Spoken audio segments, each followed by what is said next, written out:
Hello, you're watching World Talks on TVP World. My name is Sasha Farbach. The UK has announced plans to ban social media access for under 16s from spring of 2027, with additional restrictions expected on features such as live streaming, contact with strangers, and potentially overnight access. Now, the move follows Australia's landmark ban and comes as countries including Poland, France, Denmark, and Sweden pursue their own measures aimed at protecting children online. Joining us now is Jowita Michalska, Digital EU Ambassador and founder of Digital University, to speak with it more. Thanks so much for joining us. Welcome. Thanks for having me. Hello. Right. Hi. Hi there. So, you know a lot about this digital experience. That's your cup of tea. Let's start with the UK. This latest announcement there. Also, following further on what's happened in Australia, other countries, do you see this now as a wider trend? And really, maybe it's an easy question, but what's really behind the core of all this? Yes, obviously, we see what is happening in social media and kids for a few years now. And we noticed there are lots of research results showing that the trend is going not into a very good direction. We see the anxiety level is growing. We see that attention span is going down. So this we blame social media for that. So this is a natural trend. Of course, also building relationships became a little bit more difficult for children. So this is all because they were left alone in the environment which parents do not really understand what exactly there is. A lot of research that says that also there is a lot of porn and suicidal content that the children can easily find online and also on social media. So definitely this ban is going in the right direction. We say, okay, we should have freedom online, but on the other hand, parents do not understand all the risks that are behind. So we should start from banning. So there are two trends in Europe which we see right now. One of them is banning social media, but the other, which is also very interesting and corresponding with all of this, is that we are widely banning smartphones from schools, especially from primary schools. So hopefully it will increase the level of building relationships between children, and also it will make an attention span a little bit higher, because it's today it is on very, very low level. Mm-hmm. But then also, I think one of the questions would be, a lot of the damage, unfortunately, has already been done. If you take a 14, 15, 16-year-old, even older, a lot of that just going cold turkey, turning it off, that's also going to have certain impacts. But I want to ask you specifically also about what's underneath all of this is the enforcement of this. The rule is one thing. But also, how do we deal with the enforcement mechanism of all this? And ultimately, how do you stop a really determined teenager from saying, you know what, I'm going to find a way anyway? You bring in age verification. Is that enough? Because that opens another can of worms, just privacy issues. So it's a lot to balance there. I think this is a trial and error process. So it's a lot happening. We observe what is happening in Australia. And so far, there is a lot of teenagers that are trying to avoid this limit. Obviously, the technology goes farther on the good side and on the bad side as well. So first of all, I think what is important, it's a signal. It's a signal from the government side, from the regulator side, saying, okay, this is not right if your children are 12, 13, 14, and they are spending, at the average in Europe now, it's 5 hours and 5.5 hours during the weekend.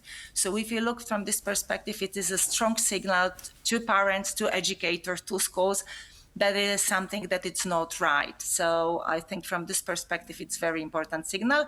Education is also very important because, as you said, at the age of 16, they will again have access. So we need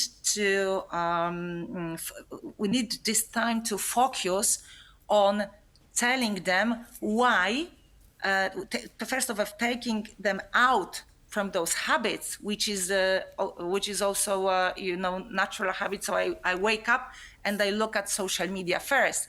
So if we ban it for half a year, this habit will not be exist any longer.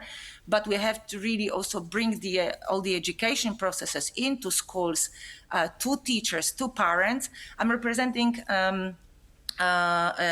Digital University Foundation. We are the NGO that is promoting this type of education at schools to teachers. We work with around 10,000 teachers, and we provide them with knowledge, with report results, with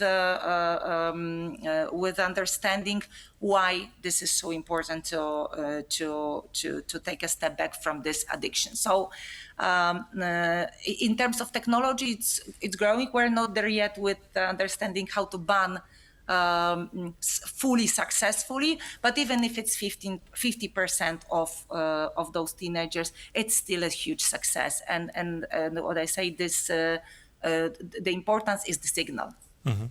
And also, I think one of the elements here is big tech. I mean, we've also seen from recent cases, especially in the United States, there's sort of now a momentum building, a lot of cases against Meta, social addiction of former users who are blaming the platforms. Do you see that also in play here? And how are the big tech companies going to ultimately deal with this? Because, I mean, probably with a country like America, litigation, that's big business. So do you sense that also they're going to have guardrails? Might they be more, let's say, open to certain guardrails if these bans come in online? At European Union, we work on the regulations that force big tech companies to put those guardrails. So it should be on their side. Obviously, the interest of them it's on the opposite side. So it's the strong regulations which we have in Europe are very important, because this gives them no discussion in this field.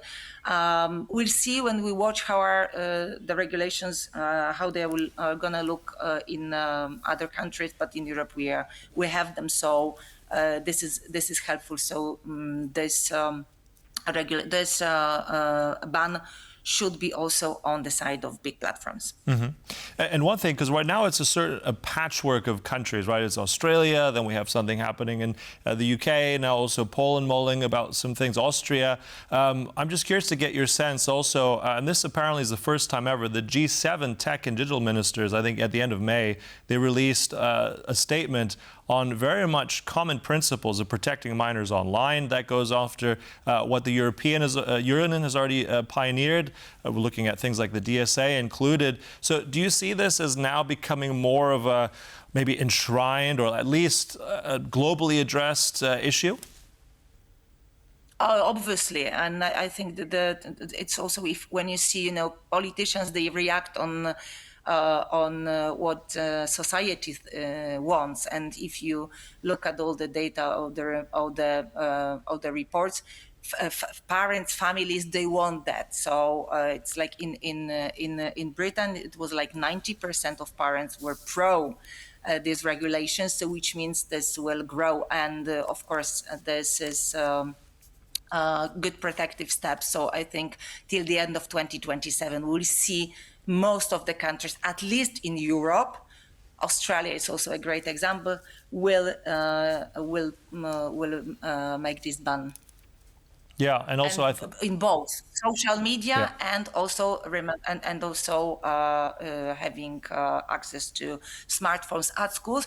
Although this also doesn't fix problem entirely, because when you look at the trends when during the daytime children are using their smartphones, it's mostly after school. But this part should be covered by education to parents, so they understand that leaving their children with the phone in their room is not as safe as they thought, as they used to think. You mentioned also this has broad support from parents. Parents want this. There's also some survey data I'm just looking at here. Ipsos for TVP Info, also IBRIS for Radio Z. A lot of over 77% in favor of a ban on social media for under 15s. Let's talk about Poland specifically really quickly. Also, with an idea of legislation maybe in the future coming down on this, smartphones as well mentioned. What do you think Poland's role will be in all of this?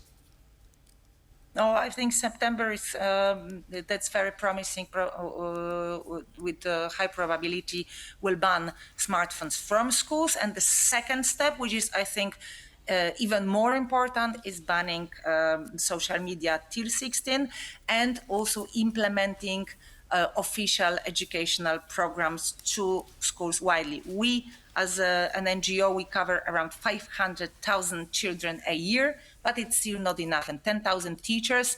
In Poland, we have around 700,000 teachers, so it's a huge space to improve now. So education, regulations, putting those regulations to deliver by big platforms, and banning smartphones from school as well as social media till 16.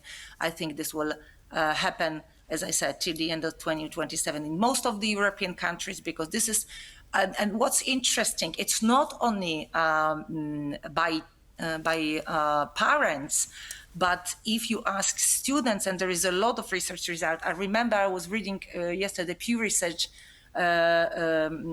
Center research results from US.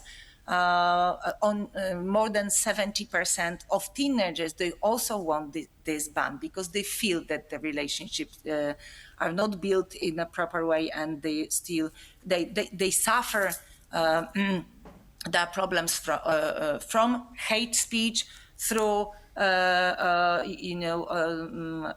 building wrong models for them, to problems with building relationships. All of it is, I think, will not maybe finish, but limit at least with this ban. Right, so maybe just the start to some really interesting, also I think life-changing legislation, how we engage with technology. Thanks so much for that. Really appreciate your insights. Jowita Michalska, the Digital EU Ambassador and founder of Digital University. Thank you. Thank you so much. And thank you for watching World Talks, but stay right here on TVP World for more. Goodbye.